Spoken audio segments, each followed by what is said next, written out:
Hey Wargamers, welcome back. Purple Druid presents Wargame Culture, and today we are going to get ready to play a brand new game.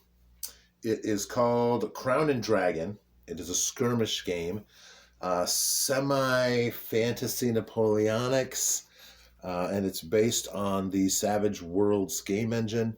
It is an extension of that role-playing game, and I have not played this before. I have, however, spent the last couple days reading the rules and trying to figure out what is going to be the best way to do this this demonstration game, which the reason we're doing Crown and Dragon is because I did a poll on X Twitter and asked people if they would like to see this preliminary skirmish done with 1 hour war games, or with Fistful of Lead, or with something else.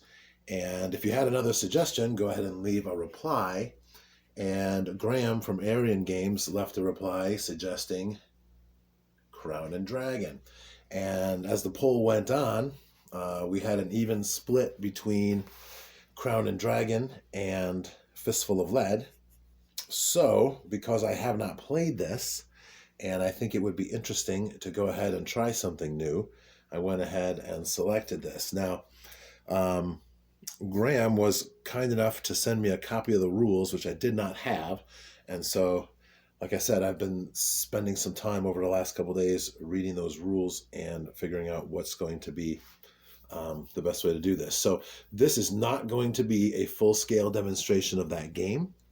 Like I said, it's based on Savage Worlds, which has quite a few really cool details and what they call edges and bennies that you can give to your characters. I am going to leave those out of this introductory game because right now the cognitive load is going to be heavy enough. So, let's see here. So, preliminary battle. This skirmish battle is kind of battle zero, if you will, for the mini campaign that I'm going to be playing. 3 games to test out some campaign rules and some battle rules for the upcoming Imaginations campaign that I've been threatening for a long, long time. I also think I'm going to go ahead and play this game twice because I also want to see how it goes with Fistful of Lead. So there may or may not be a Fistful of Lead video for this very same battle. But for right now, the setup is going to use rules from the Solo Wargaming Guide for the initiation of hostilities in the mini campaign. So we're going to play this skirmish and see what happens before we start creating the plans for each side. And with the Solo Wargaming Guide by William Sylvester, we have rules for determining possible plans for each side, and then you roll a die to see which one they choose. And then we also have rules, if you look on page 13, there are rules for the initial mobilization and reaction. So you'll roll a die and find out how long it takes the defender to mobilize and respond to the incursion by the attacker. So this is going to be the inciting incident. And as such, I'll give you a little background here. Both sides, the red and the blue, are aware of the possibility of imminent hostilities. And this is Blue Town, and there are ethnic Reds living in this town, and they have long agitated to be reunited with the Red Kingdom.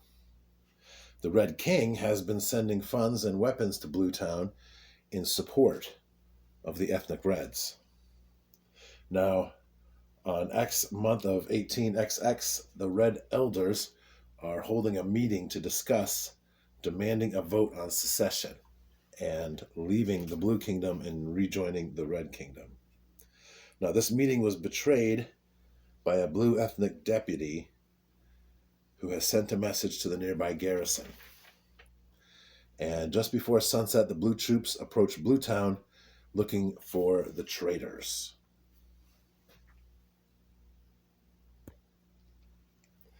Now, the traitors, the so-called traitors, the ethnic Reds who are meeting to discuss demanding a vote to leave, will be meeting in these two buildings here. And so I've put 12 figures representing two groups of civilians on the roof, so they are in the building.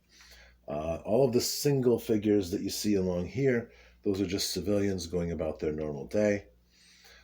We have some cowboys. There are two sets of cowboys. There's one set of 6 here. There's another set of 6 here. And they are keeping a watch on the roads leading to town, just in case anything comes up, because they are afraid of the Blue Garrison finding out. Now, on the far side over here, we have a group of miners. They are watching the eastern approach to the town. And here in the middle, we have some deputies and 2 marshals who are concerned about why all these fellows are hanging out on the outskirts of town. Over here on the left, which will be the west, we have 2 platoons of blue troops and a 3rd platoon here with red hats, and then we have an officer here and then an officer here who is conversing with the sheriff. So I have made cards for all of the various forces and platoons and or groups.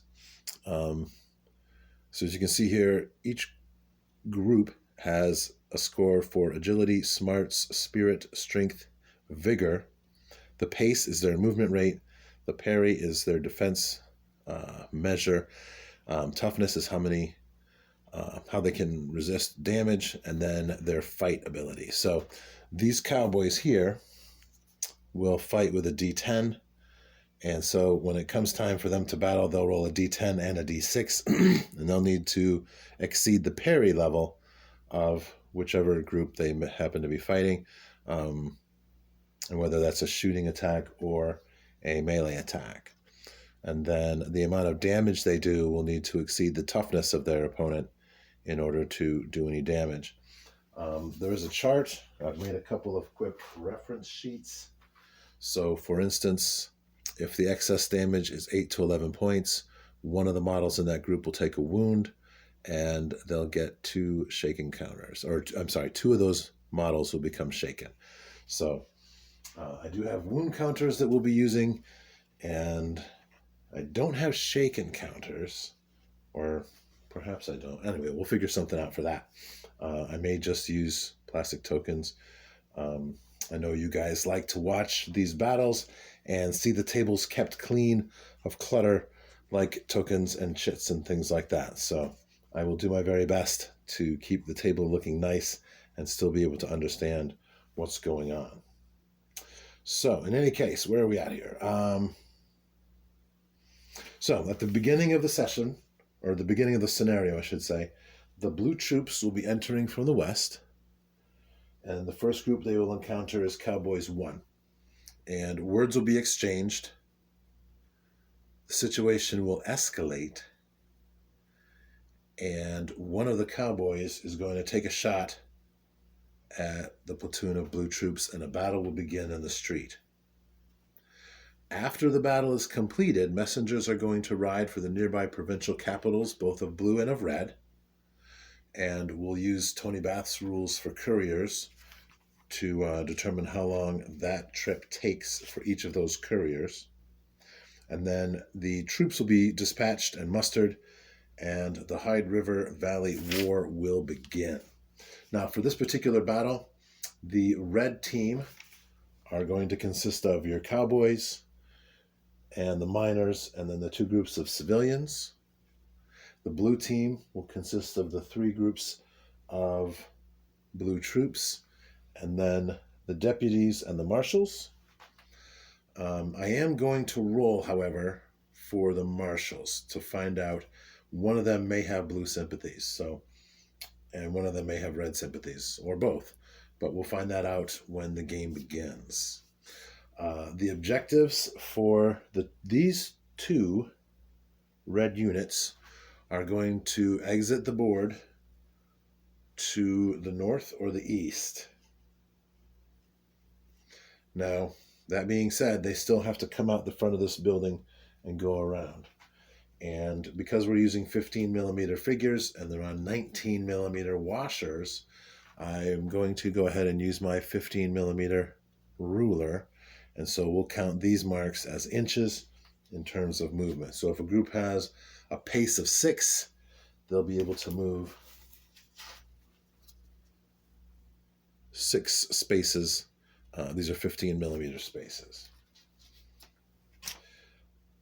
The red will also have a secondary objective, whereas Cowboys 1 and 2, or the miners, they are going to want to try to capture the deputies and be able to hold them hostage in order to prevent hostilities from getting out of hand with the blue troops.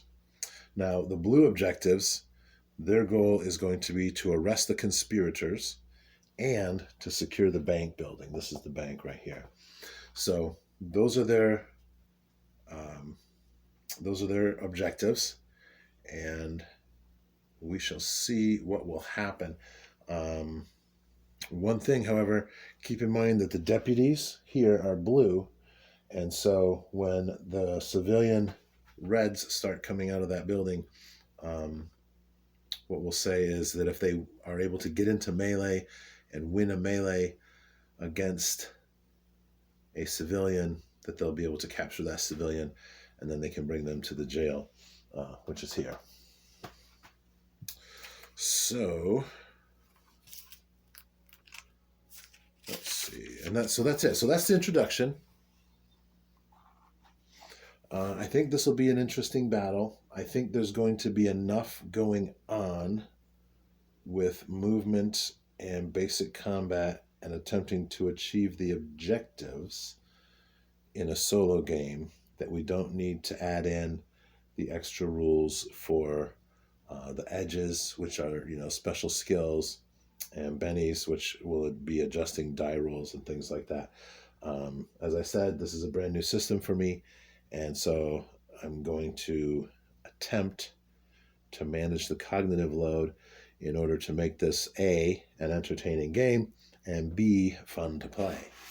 So thank you for watching. If you have any questions or comments, please do leave them down below.